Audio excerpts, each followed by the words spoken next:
এখন যে তত্ত্বাবধায়ক আছে তারপরে এগুলো একটু ঘুরে ঘুরে দেখা উচিত। আপনারা রান্নাঘর করেন কেন?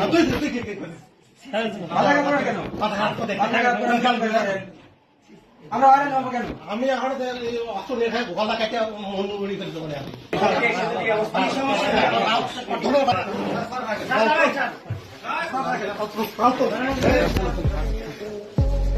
কি অসভ্য ডাক্তার, ছাত্রদের সাথে কতটাই না খারাপ ব্যবহার করলো।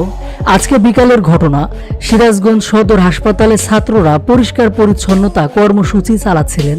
এমন সময় শিক্ষার্থীরা হাসপাতালের বিভিন্ন দুর্নীতি দেখতে পান। ঠিক তখন সব অসঙ্গতি চিহ্নিত করে তত্ত্বাবধায়ক রতন কুমার রায়ের নিকট অভিযোগ দিলে তিনি ছাত্রদের উপর ক্ষিপ্ত হয়ে অকথ্য ভাষায় গালিগালাজ ও হুমকি দামকি দেয়। এই দায়িত্বটা কি প্রথমে আপনাদের করা উচিত? আমরা আশা করে করবেন। এটাই আমরা বলতে আসছি, আমরা এখানে আপনি যাকে তত্ত্বাবধায়ক ছিলেন, আপনি কি এগুলো জানেন না? রোগী কেন ভোগান্তিতে পড়বে?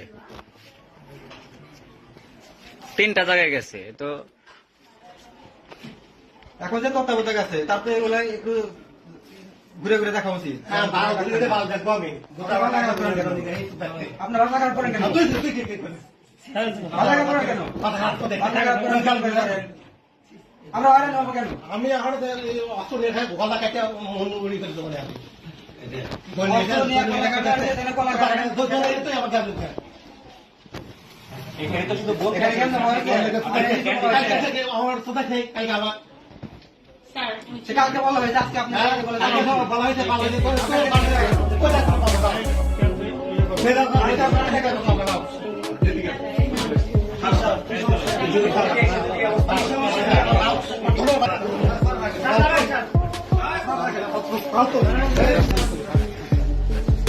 একজন ডাক্তারের মুখের ভাষায় এমন, এটা কি কোনোভাবে মেনে নেওয়া যায়?